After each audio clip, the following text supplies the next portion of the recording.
Hello,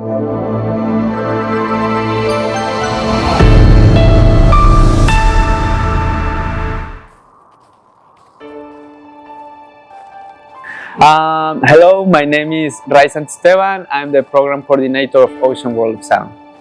So, passive acoustic monitoring is coming really handy because you don't need to be there to start obtaining data, right? So you actually leave the devices in the seafloor and go back to your house and come back after a couple of months, and then you get it and there's a bunch of data, right? And you will the devices will record day and night. They will record it during poor weather, which is very difficult to obtain underwater data when there's a rough sea or when there's a lot of rain. So usually the boats don't go out.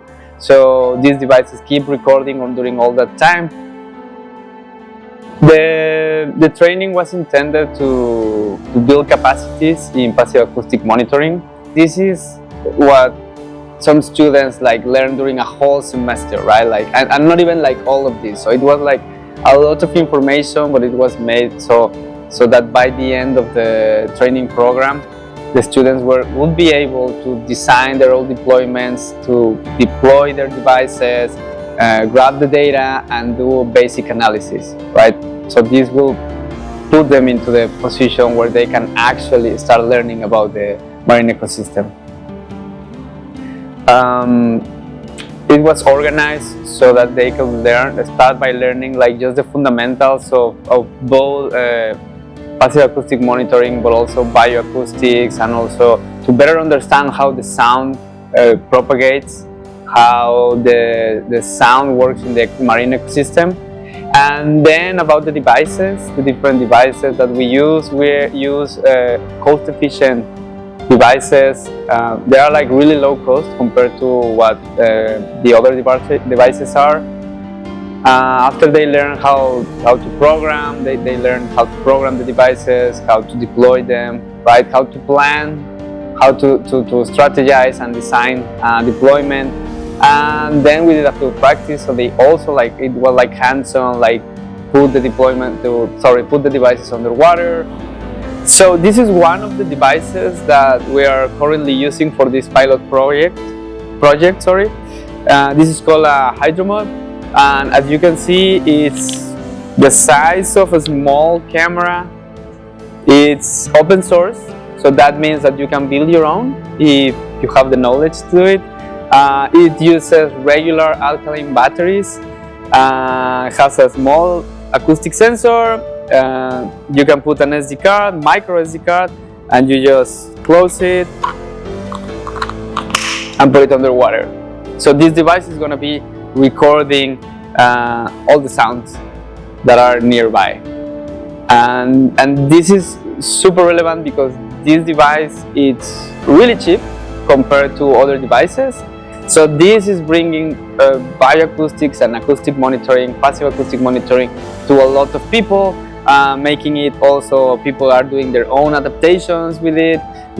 You can buy a better sensor and you can put it in here, so all these kind of things. So what I really want you to stay with this is two things. The first one is the possibility. So it's open a lot of possibilities for the general public, right? Because it's so accessible. It's allowing people to adapt it to their needs. But the other thing is that compared to this sensor, which is also low cost and it's also small for the passive acoustic world, look at this. So not only the size, it's so much smaller, but also the cost. With the cost of one of these, which again in this world this is pretty cheap, you can get 40 of these. So this is allowing people, of course this is not going to be as reliable as this one, but it's allowing people to start doing their own pilots, start piloting, start grabbing data. Also there are as I say, first of all, the data coming out from here is sound. So you can actually just listen to it, right, with any general media player in your computer.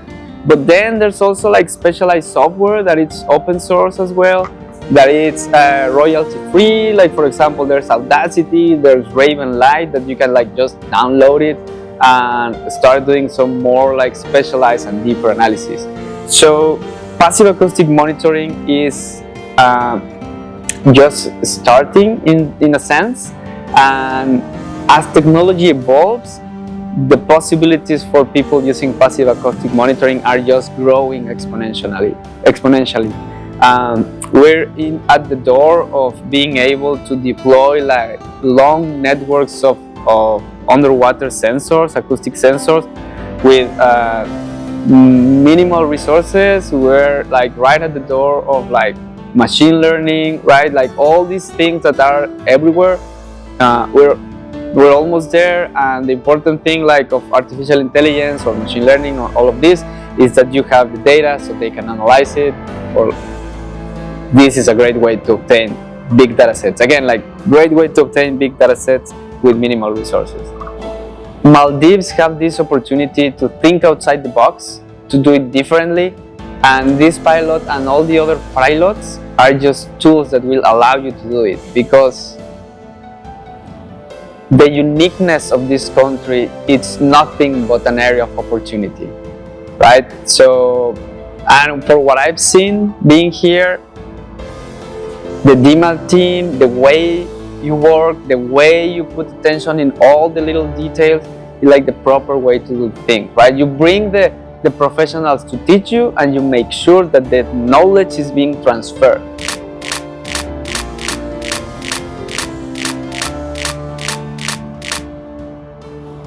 Yeah, I think like many great things can come out of that. I'm like really honored to be part of this.